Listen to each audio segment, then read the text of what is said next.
Je m'appelle Ahmed et je vais vous conter mon histoire. Quand j'étais plus jeune, j'étais assez gros. J'ai un problème d'hypothyroïdie. De ce fait, j'ai beaucoup de mal à perdre du poids.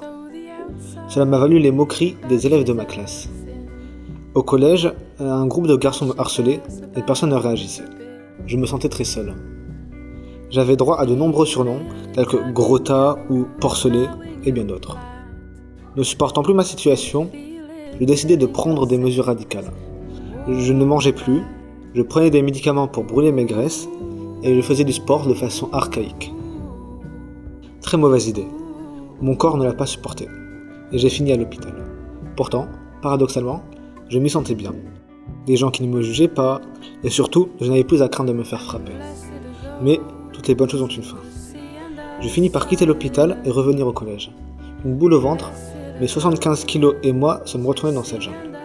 Mais, étonnamment, plus personne ne m'embêtait. Et mes harceleurs n'étaient plus là. Alors, un groupe de 4-5 personnes est venu me voir. C'était un groupe d'élèves de ma classe. Ils étaient là, tout souriants, me souhaitant un bon retour. J'ai appris un peu plus tard que ce groupe m'avait soutenu pendant mon absence. Ils étaient tous partis à la chasse aux harceleurs. C'est facile de vivre en suivant le mouvement. Mais ce n'est pas parce que tout le monde le fait qu'on peut blesser quelqu'un. Ce n'est pas parce que les autres le disent et le font que c'est juste. C'est ainsi que moi aussi je compris quelque chose. Stresser sur ses lacunes ne sert à rien. Je ne peux absolument pas reculer. Tout ce que je peux faire, c'est l'accepter et continuer, pas vrai?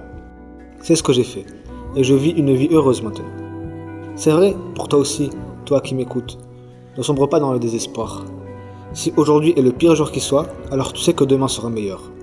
L'avenir est comme une page blanche sur laquelle nos résolutions laissent une empreinte. Alors ne te préoccupe pas de ce que pensent les autres. Lève la tête haut et fonce.